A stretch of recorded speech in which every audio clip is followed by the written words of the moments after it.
Good afternoon, and thank you for joining the Office of Public Instruction as we dive into the ESSER guidance session for January on transition planning. My name is Wendy Fawns, and I'm the ESSER and EANS Director for the Office of Public Instruction in the state of Montana. And with me today, I also have our Program Manager, Rebecca Brown.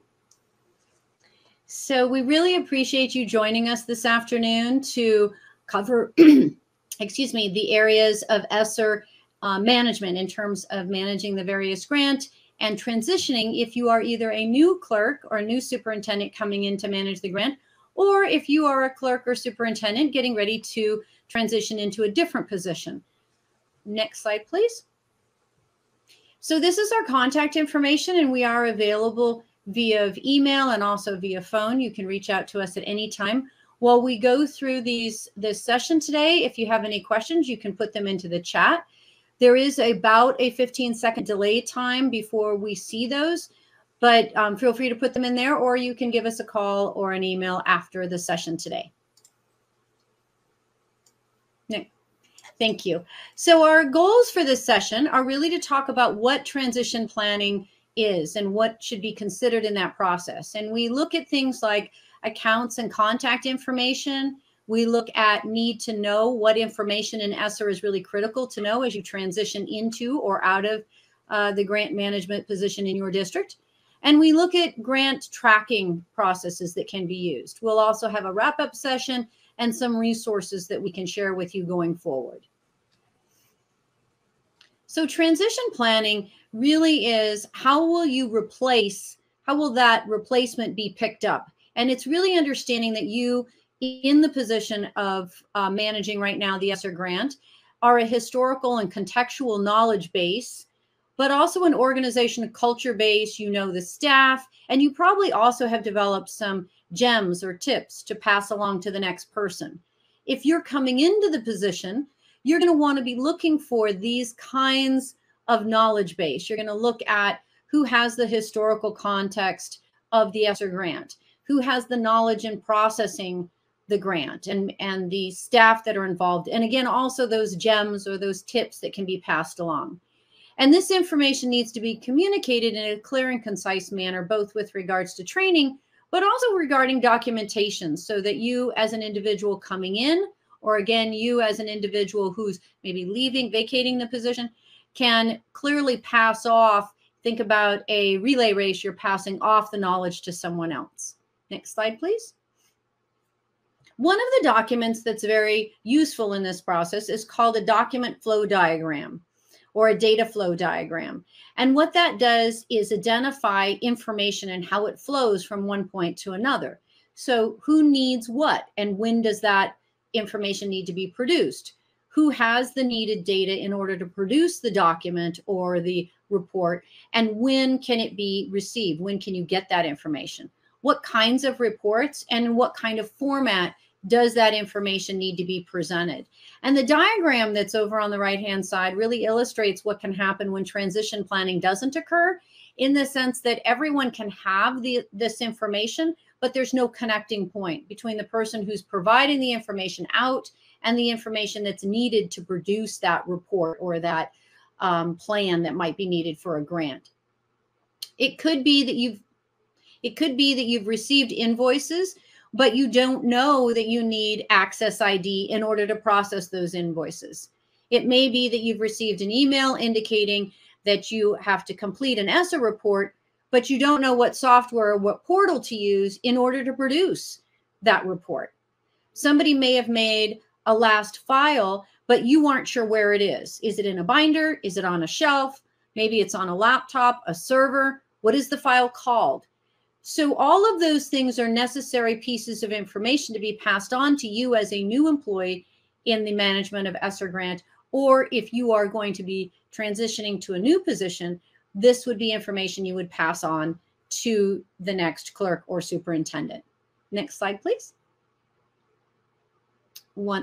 Thank you. So this is an example of a flow chart that ends up helping sort of a documented list of what types of reports are needed in the ESSER side of things, as I manage from the OPI standpoint, from the state side. So it's just an Excel file, and it identifies the name of the document that I'm creating or that I need to create, who is responsible for creating it, the date that it's due, who's responsible for distributing the information. So I may be collecting the data and putting together an ESSER district monthly status report, and it might be due the 1st or 2nd of the month, but I'm giving it to someone else to distribute. So they're going to distribute into different places. That document also, we identify who the key audience is and what the email submission is, what portal we're entering the information into. And also, where is the data coming from? What kinds of report partners do we have in generating this report? On that ESSER monthly status report, there are lots of different people and different software programs that feed into the one report. It's not all coming from one place. And that's pretty typical with regards to grant management in general. And so as you think about being a clerk or a superintendent coming into a position, you're looking at what kinds of documents or what role do I play in this organization, and what things do I produce and who do they go to? Going along further beyond the report partners, there's a description of what is this document. There's a file name and where is it stored. Maybe it's stored in a hard copy. Maybe it's stored on a server. But what is it called? Because again, as people change positions, what one person calls a file and another one calls them can be very different. And so locating those files later is a challenge. And then the comment field, I always add to any kind of tracking sheet that I have, just as sort of a catch-all if there are any particular items that may be challenging, or I might note there every Wednesday at 5 o'clock the computer system goes down for maintenance, so I need to not plan doing that report at 5 o'clock because the system will be down. Next slide. So another area that we need to look at with regards to transitioning positions is really looking at key contacts and those connections. So not only do you have to look at the documents or the reports or the compliances of a grant, such as ESSER and the position that you're in, but also who are the key contacts. And having a list of name and title and email, phone number going in, that's extremely helpful. What organization or department are they with? And then the sources of information. Why is that person important, or why is that organization important to contact? You might also look at meetings. So are there regular meetings that you need to attend, or are they periodic? What organization is hosting those? When? And the reoccurrence, the purpose of those meetings, so that you can look at past history and know that the person you're taking over for attended these things. You might need to attend those going forward. You look at software portal access. So we do have an OPI Access Quick Guide. And that document allows you to kind of go through, if you're a superintendent or you're a clerk, it just has a list of different portal accesses, security access that you might want to update. And the really important thing with that is, as a new clerk or business manager or superintendent coming into a district, there are a lot of auto-generated reports that come back to you, or email notification reminders that might come to the person. And if the contact isn't updated, then the Office of Public Instruction, for example, is sending out notices about compliances to somebody who's already left because that email has never been updated. So this quick reference guide is a useful place to just kind of go through a checklist and say, these are the ones I've updated, these are the ones I still need to.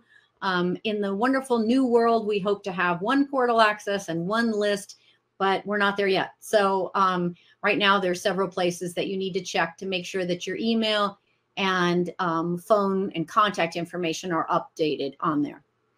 One point I will make to that, and this is a good slide to have, the next slide, thank you, is that as you're doing the updates, one process that a district can have is that you look at the past superintendents or the past clerks' email address. So you can look at you can get access to their email if that's part of your policy.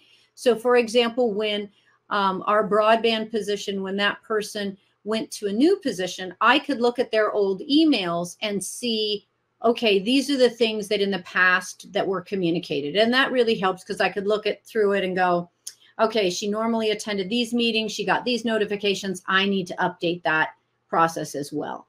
So not only is it nice to have a list from your predecessor, the person who was there in the position before, but in the absence of that, because sometimes people leave unexpectedly, In the absence of that, if your district has the policy where you can get access to their email or their server drive, then you can go ahead and look at what data they've used, what reports they've generated, and also look at emails requests that may be coming into them or email notifications that could be coming into them.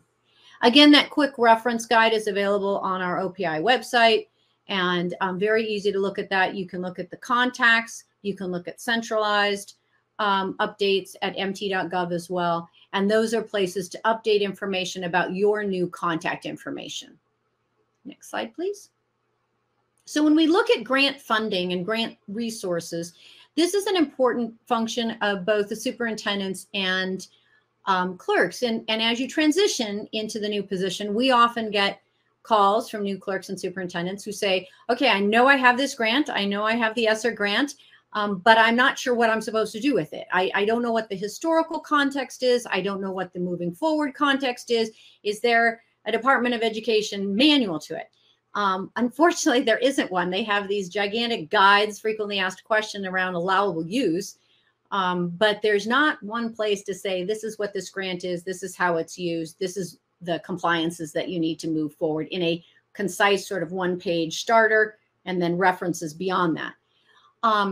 But when you look at those, when you look at those grants, whether it's ESSER or anything else, the functionality of a clerk and a superintendent, their role in that is pretty much the same. So you're looking at grant compliances, the reports, and the guidance documents. Those are kind of documents you can look at.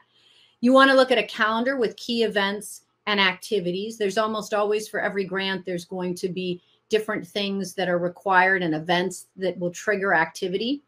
Reports is a major part of that. And unfortunately, sometimes the reports are called data collection, annual reports, final expenditure reports. It just depends on what entity is asking for the data. And then the other thing that is important looking at funding sources is proposed grants and changes that may come about. So your predecessor may have a list of grants and funding sources for your district. You might have Title I and 21st Century and after school grants and then this ESSER grant. But there may also be a list of what are proposed grants that maybe your district could be looking at. So looking at funding sources gives you a good start on a list of different activities that you might need to do for a grant. The other thing you might want to look at when you're looking at funding sources are partnership agencies. So partnership agencies can be programs, they can be funding, they can be staffing. For example, AmeriCorps Vista can help staff an ESSER summer school program. There's teacher residency programs and funding available for teachers looking at residency. There are extension office, 4-H type internships that are available, as well as just regular internships that are available at universities. So all of those can be examples of programming, funding, and staffing partnerships that could be available. And so when you look at coming on board as a clerk or a superintendent and asking the question of where do the funds come to for our district, you will get a list, and that list can help you build calendars and reports and activities that you might need to go to. Next slide, please. So to look at ESSER, because that's the hat that we kind of wear, we're looking at this as a very large grant. So it was $605 million given to the state of Montana, and then it was allocated in a couple of different grants. We have ESSER 1, which is CARES, and it expired in 2022. Then we have ESSER 2, CARISSA, which expires in 2023. And then we have ESSER 3, ARP, which expires in 2024. And all three of those carry with them very similar compliances, similar requirements for reports that have to be generated, tracking that you need to do. All of them are very similar. They are called different things in different places. So in eGrants, ESSER 1, and eGrants is the software that manages the grants, the federal grants that come into Montana. So ESSER 1 in eGrants is called Fund Grant and Related Services. In ESSER 2, it's in eGrants, it's called ESSER Consolidated. And by the time we hit 3, it finally got a little bit closer together, and it's called ESSER 3 Consolidated. So one of the things that your predecessor might provide for you is a one-page sheet per funding source with some terminology that says, you know, this is what it's called here, but this is what it's called over here, so that you're not hunting around and looking for things. That one-page scope of your grant for ESSER in this case would have the language saying the purpose of this grant is to prepare for, preventing, and responding to the effects of COVID. And then it might have a list of some guidance documents that you could further research, you could do some additional training on.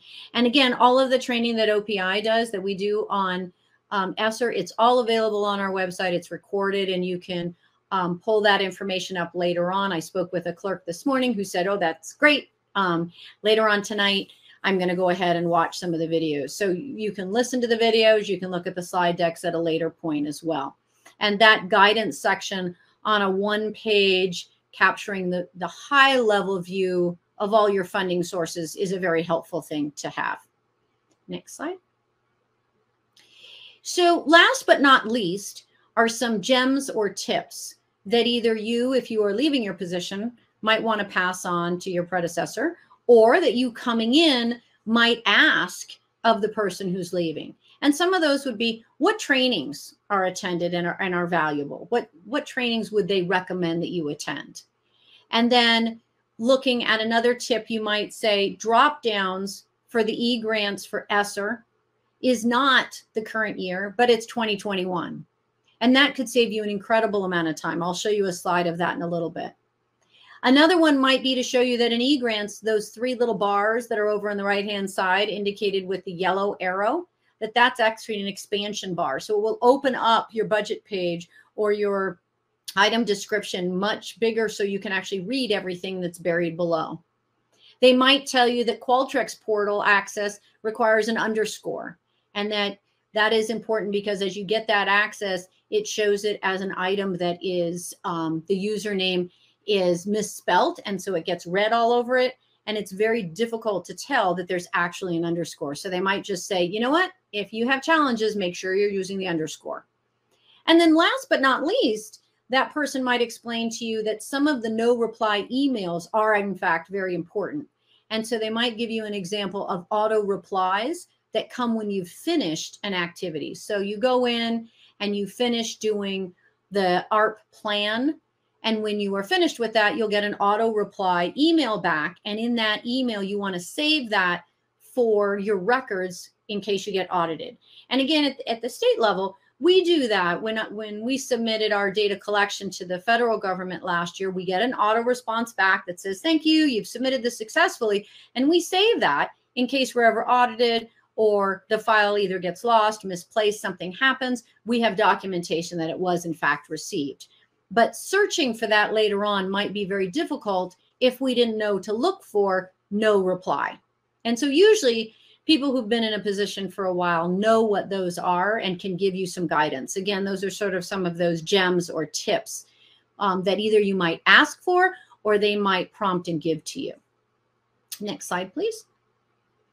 So a couple other things with regards to, again, being either a business clerk or a superintendent for a district if you're transitioning in, you might want to take advantage of some of the resources that we have on the OPI website. I mentioned already the training, so that's something that's out there already.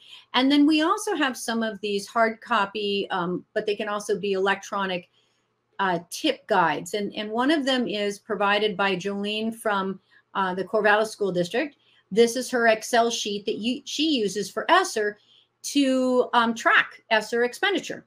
And you can modify it. It's a standard Excel document. You can add things to it. You can add extra tabs. But what it's really helpful for, and there's a training session that we have on it that shows how do I track my expenditures so that I don't have to keep going in and out of Excel. I don't have to go in and out of all the time e-grants to determine where things are. I've got it all tracked on my side, and I can actually cut and copy from my Excel into the e-grant portal. So there's some really good guidance using this document as a starting point. Next slide, please. So also on the ESSER website, as I mentioned, there's some training that's available. We usually list them by the title and then the date, it'll show you the date. So you could see, for example, 2 different cash request webinars, and you can go through and say, maybe I want to watch both. Some of them are longer or shorter, depending on the session that we were doing. And then in the sign-on sheet, sign-on page in eGrants, the middle section, which actually has a training, that middle bar has a training word, and right underneath that are a couple of additional training documents for security, for changing your or updating your eGrant access. And so there's some training processes there as well. Next slide. And so as you go through, one of the things in looking at the security changes, and that's again that contact info page, that quick reference that I talked about very early on, which has the superintendent and then the clerk, what places might I want to update my access. So it's not just about security, it's also about the information coming back to me as a you've completed, thank you for. Any of those auto-generated type responses are coming out of one of these portals, and this walks you through how to do that. The one note is that the authorized representative may remove a user's access from the system, but a non-authorized representative user may not remove themselves. So it does need to be done by an authorized representative. And so there's a process in there for security purposes. Next slide, please. And here is where I was talking to you. This is one of those tips where it was identified that in ESSER, to drop down the year when you go into a grant, even though the normal stance would be to look at this year, what do I have access to? Because I'm still using ESSER 1, or I'm still using ESSER 2 and 3, but it doesn't actually show up in the year 2023. You do, in fact, get to use the funds in that year, but they are only showing up if you do a drop down of 2021. And the fiscal year 2020 will show you for ESSER 1. So you do have to know when grant years, what they're anchored in eGrants, in order to actually see the activity for that grant. Next slide, please. So monthly allocations, this is a report we wanted to really mention to you as superintendents and clerks, again, to show you that we, on the Office of Public Instruction side, we are doing monthly reports on ESSER. And most grants will have something like this, but this is where ESSER's documents are kept. The trustee status updates are done monthly. They're sent directly to the trustees. We've also got a district level view, which is a little bit more detail, but both of those are produced monthly, and they're put on our site under the status updates. We also have a very high level statewide view with a thermometer that shows this is how much spending has occurred with ESSER 1, 2, and 3, whereas the status updates are showing you at a district level what the expenditures look like and allocations look like. Next slide. The pre-approval process is another one of those things that your district may need to do. So with ESSER, again, all grants have different compliances for use of funds. So not only do you need to look at, well, is this an allowable expenditure of funds? But then the next question is, how do I process that allowable use? Purchasing out of ESSER funds a $100 case of paper, for example, is very different than spending $100,000 to upgrade a playground or an outdoor learning space. So looking at what do I do to process these expenditures could be different based on the amount of money that's allocated to that item, and also the type of item that it is. So doing a bonus, a process for bonuses or stipends for teachers is different than securing funding for a new van for after school programming. There would just be different. And again, our training session, we are having one tomorrow, 2 of them that will be covering that specific process. Next slide. So I want to conclude with just a visual of the ESSER team. These are all the people, in addition to other people within OPI, that work very focused on the ESSER grant. And each of us has our area of specialty, but at the same time, we have a lot of crossover. So feel free at any time to reach out to us. We do really ask that as you reach out, that you include information in the subject line about your district name and also the LE name, so that we can really quickly try to figure out who you are and be able to assist you with the questions that you have that are unique to your organization. So again, in the subject line, if you can be sure to put in your full district name, not an abbreviated form, but the full name, and then also the LE number or the identification number that eGrant uses to identify you as an organization. Next slide. And just to conclude, these are sort of two pictures of their landing pages. So the first one with the state superintendent, that is showing where ESSER is on the right-hand side. You can click on that to get to our ESSER landing page. And on the right, where it has the two maps, is the starting point for ESSER. And scrolling down will give you a much broader view of the different resources that are available to you as staff in the district.